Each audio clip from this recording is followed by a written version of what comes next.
Hi everybody, today we're going to take a look at updos, and I have figured in my experience the best way to dissect an updo and see how it has all come together is to go backwards and take them down and see how we created them from a reverse type of situation. This is one updo that was created by one of our stylists here. It is absolutely beautiful. We're going to take that apart and take a look at how that all came together. Another one of our updos is right here. Again, absolutely beautiful, created by one of our stylists. And we will also be taking this down. In future segments, what we'll be seeing is how it all came together, what products we used to get the volume, how we prepped the hair, and that'll come up in a later segment. So for your professional practice hours, this is one of many videos to follow.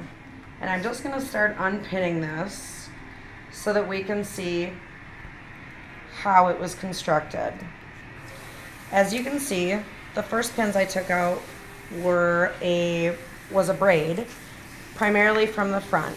So I can tell that the last piece to go in, because it was the first piece to be unpinned, was a braid from the front section of the hair.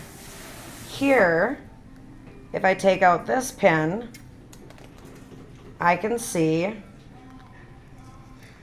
that this was not a braid, but yet a twist. So we can tell that the stylist who did this parted off the front and left these pieces of hair to be worked with. I'm going to assume that on the other side, something similar happened. This beautiful twist right here is one piece. And as I unpin that,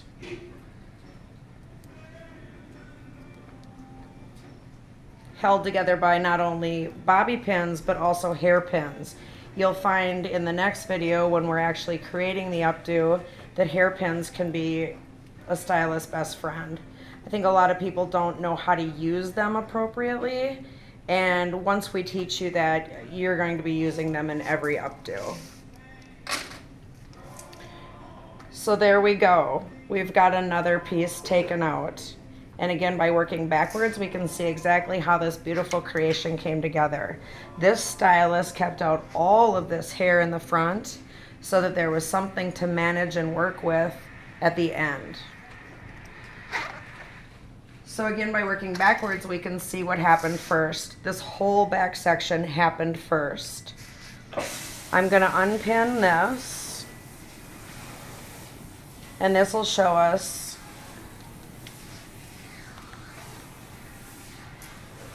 here's another twist.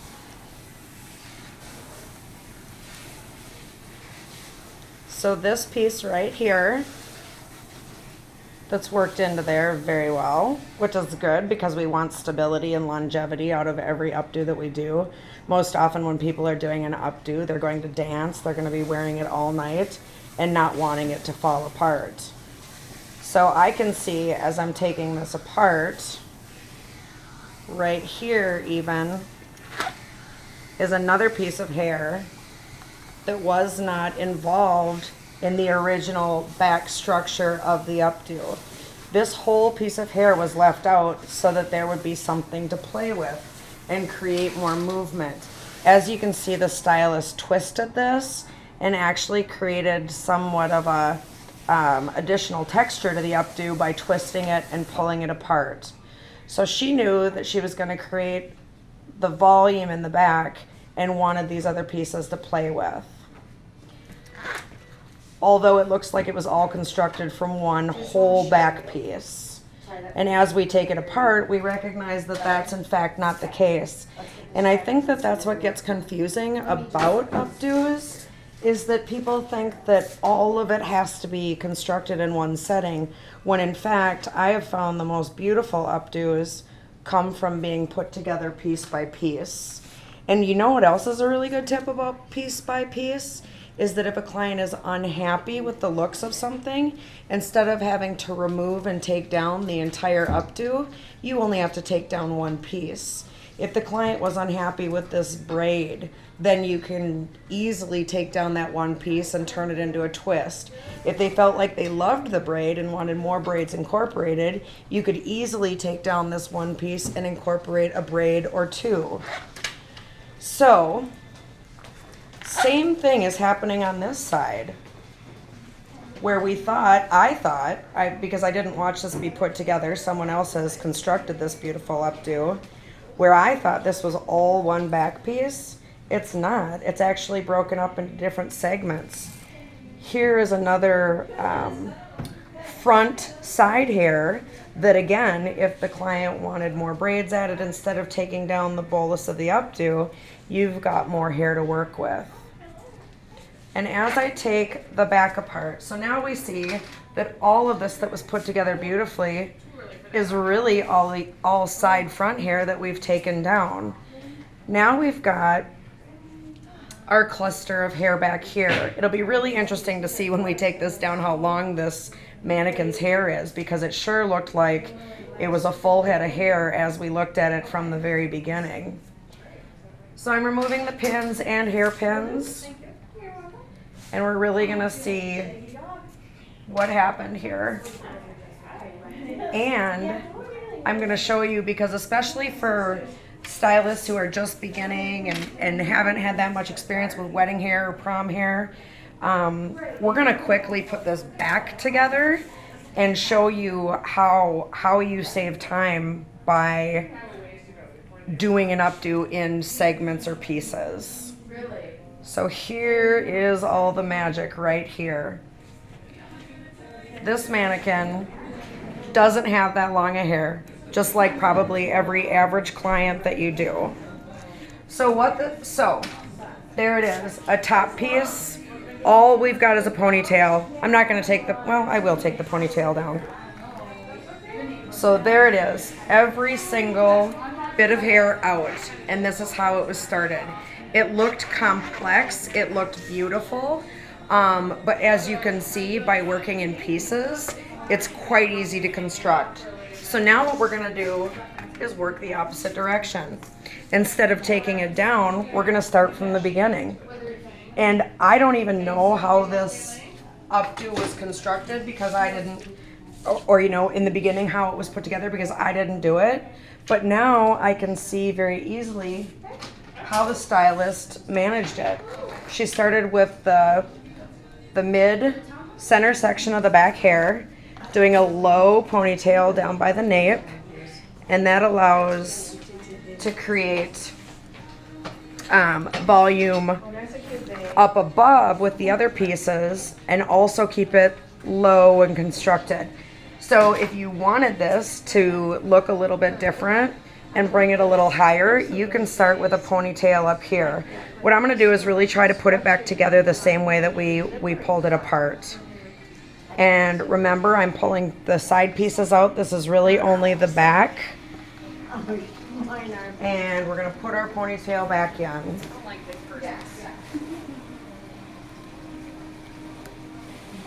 So there's our ponytail.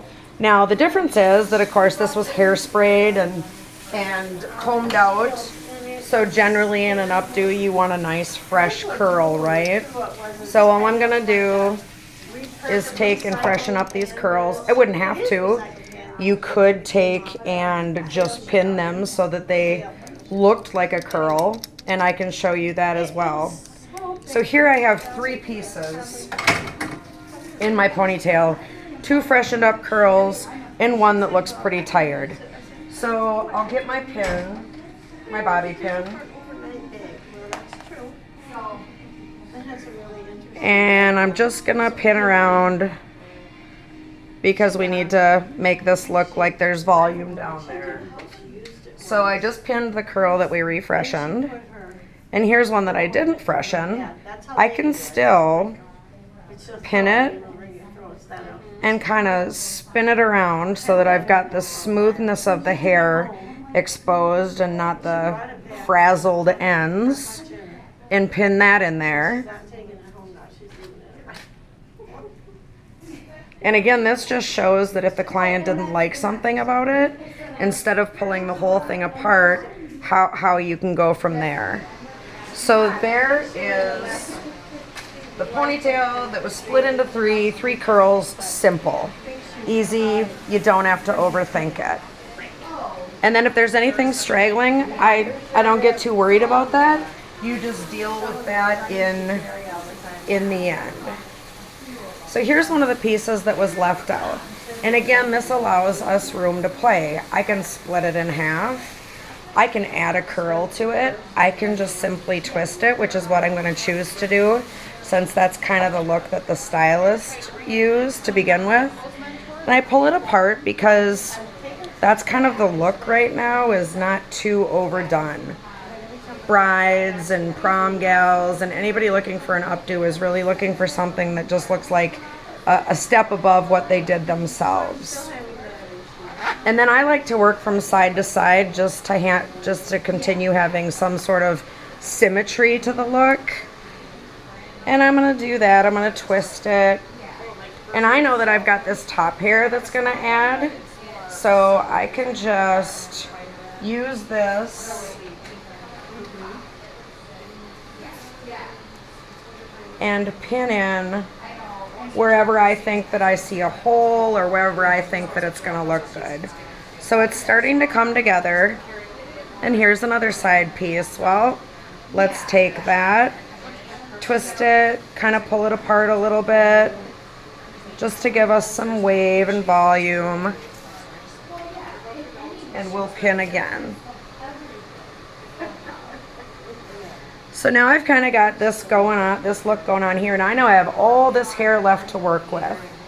But I'm going to take this top piece, and again, I know that the stylist before me, what she did was she took this whole area around the crown.